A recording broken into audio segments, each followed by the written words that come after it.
Deconverted Man here. So, the non sequitur show. Steve and Kyle have had a divorce, and all the kids are split up, and it's a mess, and people are upset, and there's a lot of sadness and stuff going around. Hopefully, I can try to shed some logic on this, but yeah, we'll see.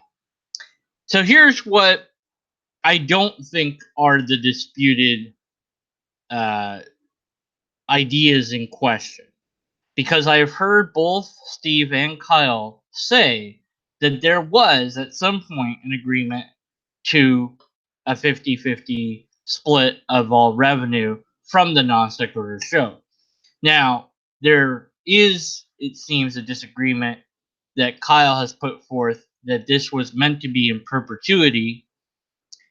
I don't have enough information to know what the scoop is on that, whether it was said, written, what have you. I just don't have that information. And I don't think anyone except for perhaps those in the know, like Kyle and Steve, and perhaps a few others, would have that information or know about it. Okay, so the idea that there was a 50-50 agreement, that's not in dispute. So within a sort of logical sense, you could say that that's a fact that's not in dispute. Okay. There's a lot of accusations back and forth with who did what, who said what, and who's trying to push whom out, and what have you. It's not relevant whether Steve did or did not get people to come or drive people away from the show as far as pushing him out or just asking him to leave. If the show is meant to be split 50-50, now that's something that I haven't heard be talked about.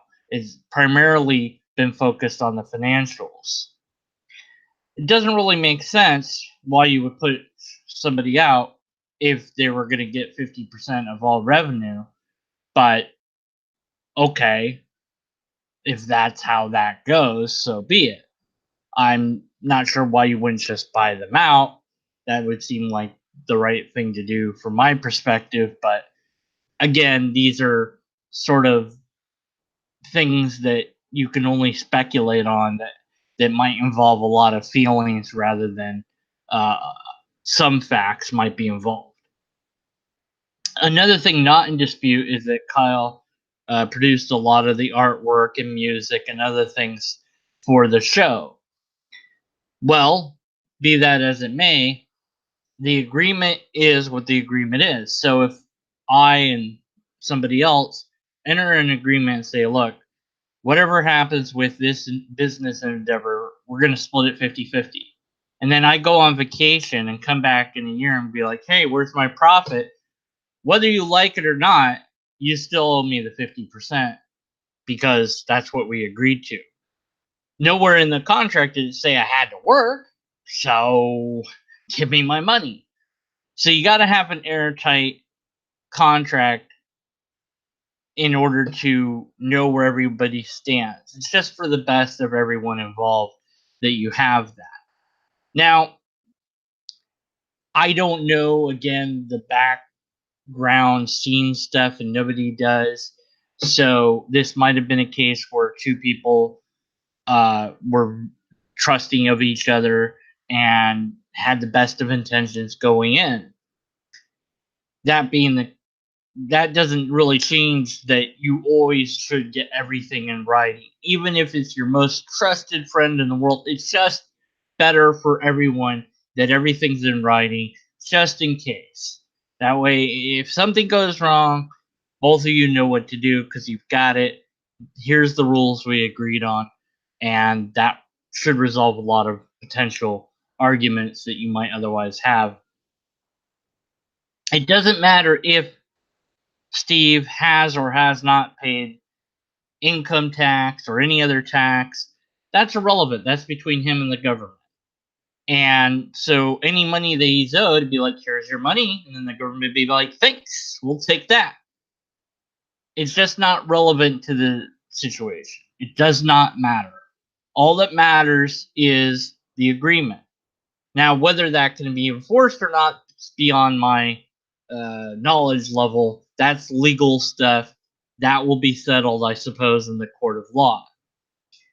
The reason that this got made public to some extent was that Steve wanted people to know that the non sequitur show wouldn't be funding Steve.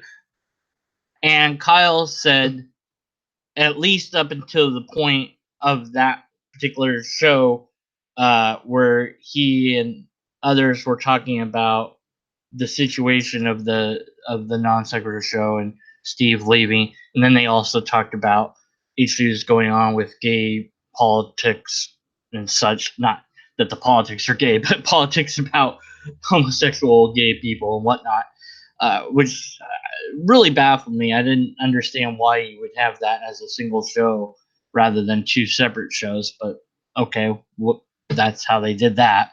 But at any rate, so Kyle said, up to this point, he's going to get what he's earned up until this point.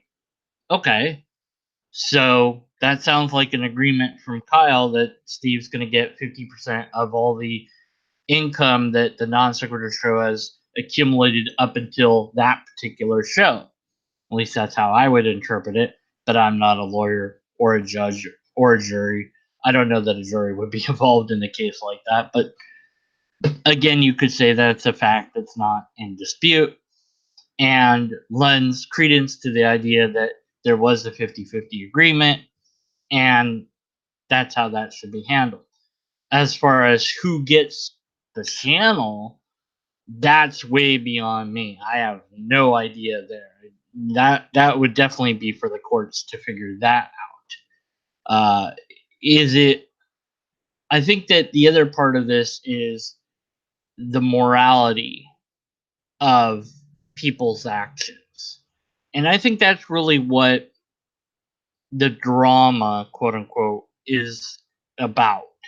Is who is wrong and who is right, and it's possible that everybody's wrong at some level. It's possible that some people are right at some level. Of course, you can't be fully right and have the other person fully right, but there could be shades of gray there. I have my own speculations on motives and things of this nature, but although it's compelling to do that, it's not something that falls within the vein of logic. We don't have enough information to really figure out why whoever did whatever or didn't do whatever or what have you.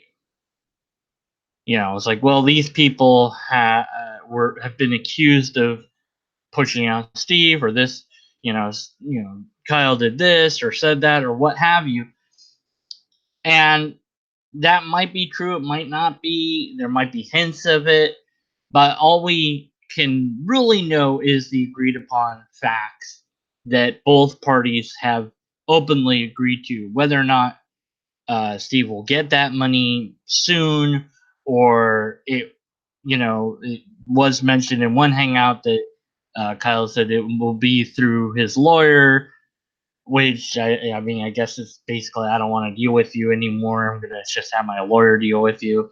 I mean, is that right? Is that wrong? That's kind of a moral judgment that you have to make based on your own ethical system. But you're making that judgment based on what limited information that we all have. So you could be skeptical of the whole thing if you wanted to, although you could uh, grant both people uh, the social contract of innocent until proven guilty. But there does seem to be, again, an agreement, and it does seem to be that there's something going on that the agreement has not yet been settled. Otherwise, Steve would say, "Hey, I got my money, everything's okay. I mean, it's not okay because I'm still out of the show, but at least I got my money. Then there would be a dispute about the perpetuity thing or what have you, and that would have to go to court, I suppose, as well as who owns the channel or who runs that or whatever. So, if you wanted to support Steve and Kyle, I guess you could do that because Steve has his own channel and his own way of supporting him. But now that you know that the non sequitur show isn't going to be supporting Steve, if you wanted to support him, uh, then you might not want to fund the non sequitur show. It's just up to you because that will be funding Kyle and whoever else might be uh, under the non sequitur show banner. I guess that would be up to Kyle to decide who gets that money since he's in control of it. That is a fact not in dispute. Uh, Everything I've heard from both Steve and Kyle has said that Kyle controls the money and whatnot. Why Steve didn't cry foul the moment he couldn't access this stuff? Maybe he wanted to resolve it quietly, and he tried and he tried and couldn't do it. So who knows? We again speculation. We don't know. We don't have all the facts. We can only go on what we do know on the things that both people agree to.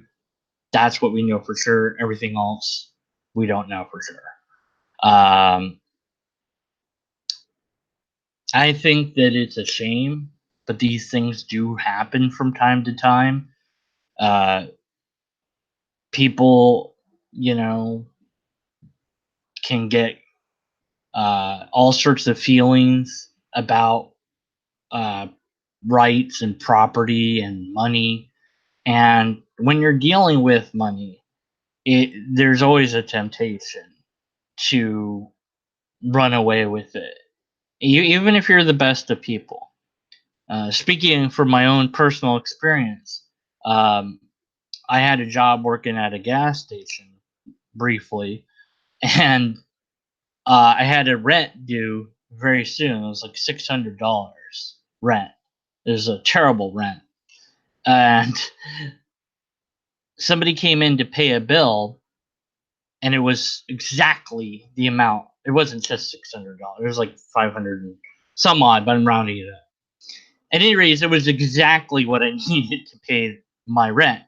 And it had already been entered into the computer that they had paid their bill. So as far as the person that's on the end of that is concerned, they got their payment. It's now like, I guess I'm not sure who would lose out on that deal, whether it be the gas station or the bank or whoever, but somebody would lose out if the money wasn't deposited in the safe because you had to deposit $100 or more into the safe. So I'm holding my rent in my hand after being handed to it, and it's very busy. There's a couple other people there, so I'm behind them. They're basically a little bit taller than me. One of them's the boss, and it's chaos. There's all these customers coming in, and I could have just put it in my pocket. Nobody would have known, and I would have completely gotten away with it, no question. But I turned to my boss and said, "Here, handle this." And I gave him that because I just didn't want that temptation. So I understand how it can be when you're hard up for money that, if you have the money come to you, and then if you add on to that, that you put in work and effort and energy, you might feel entitled to that money, whether or not you've agreed to give half of it or any of it to somebody else. Again, speculative to some degree, but those are my thoughts about that. What I do know also is that the NSS, the Non Sequitur Show, has lost a number of subscribers, and that Steve's channel has gained a number of subscribers. They're big channels. I don't think that those numbers will really hurt them too bad for, you know, for a little channel like mine. When I lost a bunch of people from my channel, it was a big blow. And getting more subs, although it was great, what I miss is the comments that came in from a lot of the people that probably left. And they left because I don't know why. And that's one of those things, is that sometimes you just don't understand people's motivation. And sometimes you'll never understand their motivation. And I listened to Steve and Kyle, you know, talking to each other on Red's channel. Although it's unclear whether or not Kyle knew it was recorded, or knew that these pre-show things were usually recorded, or whatever. I don't know. But regardless, Steve yelling at Kyle, and Kyle is just like, "Yep." So it's gonna have, it's gonna have to be go to, you know, the lost stuff, and it's just like, you can tell that I've never seen Steve upset myself. I know I've lost my cool over, basically nothing. Uh, but this was, something important to him, and he was banking on this for his daughter's future. So something very important to him. Not to say that Kyle doesn't have things and responsibilities that are important to him, but nobody is, it's like, well, who's got more problems? They both have problems. They both have things that money can be thrown at. But it's, here's an agreement, and you're not upholding that agreement. Why? Well, does it really even matter what the reason is?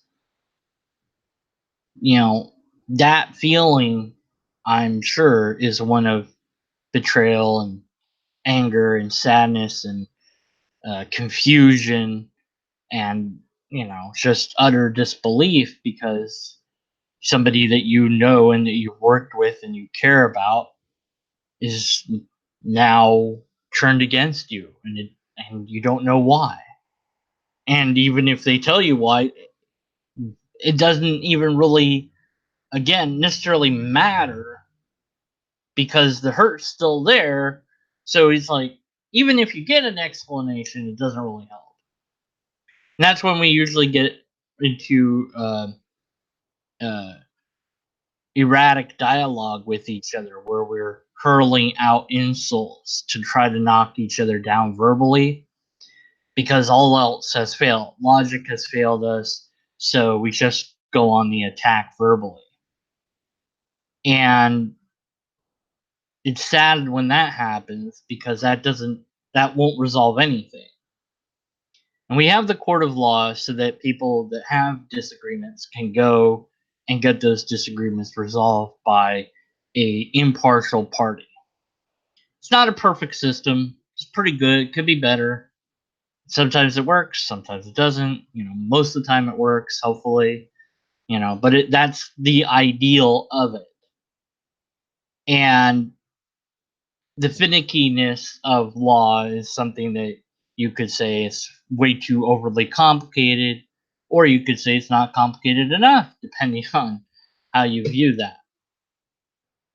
I think that if we used just logic, that would be a pretty decent way of figuring out what to believe or what to be skeptical about. The thing might be true, but without evidence, without an argument that's valid and sound, you have to be skeptical of it. You don't really have a choice there, unless you have some other system that I don't know anything about. And if you do, tell me what that system is and how it works. So that's my take on this. This is what I've heard listening to Kyle talk, listening to Steve talk, listening to the two of them talk to each other and at each other and over each other, etc. Reading through the Twitter stuff that's going on, and it can be exhausting. So for me, it's like, okay, here's my 2 cents for, my view, my opinion, however you want to put it, what I think are the facts at hand. If someone wants to disagree, great, fine. I'm all for that. If you have a valid and sound argument, if you have evidence, great. Um, there's nothing to convince me of one way or the other, because I'm watching who I want to watch, and not watching who I don't want to watch, and I wasn't giving anybody money anyway, so there really isn't much to try to convince me on. And I suppose that you could argue that it's not really worth your time and energy to some extent to try to convince somebody to watch or not to watch whoever. That's something I think is up to the individual, again, based on their own ethics, their own morality, and, you know, that sort of thing. Hopefully, you can base some of it on logic, which is what I've tried to cover here, and not let your feelings override the facts. Um, so there you have it. Okay, well, thanks for listening to this. And there's a chat going on that I was ignoring until just now. So, should I read the chat or should I ignore the chat? I mean, you know, I guess I'll read the chat. So at this point, if you're listening to this after the live stream has ended, you can stop the video if you don't care about me talking to the people in chat. And if you want to hear that, then okay, here we go. Skid Row. Good morning, Tiger and Dragon. Sadness, bad feelings, Skid, blah, Tiger. Talking back and forth, blah. Let's see. Why did Jontron leave the Game Grumps? I don't know. Oh my goodness. I remember the Game Grumps, and I know Jontron. Those guys are interesting. Okay, then this guy had to go, and then Dr. Rich Wado. Okay, Johnny says good morning. Lenine Chael. The why doesn't matter at this point. Yep, I kind of agree. The why doesn't matter but we as humans, we like to know the why. We want to know the why. And like I said, like even if you're told the why, it's like, well, that doesn't change anything. It doesn't matter. I'm still upset. It's like But anyway, so yeah. Okay, I said hi to everybody in chat. Uh, you know, so that was the thing I did. Hi everybody in chat. And that's all I got for you, I guess. This person has no content, but no, they do have content. 7 months ago. 3 subscribers. Well, I don't know if I should change that or not. Nah. I mean, if there was something there that I had to like click on, then I would. But none of those things are like I have to do it. So I guess I won't. Nobody knows what I'm talking about. Okay, goodbye. Lobsters exist. Goodbye.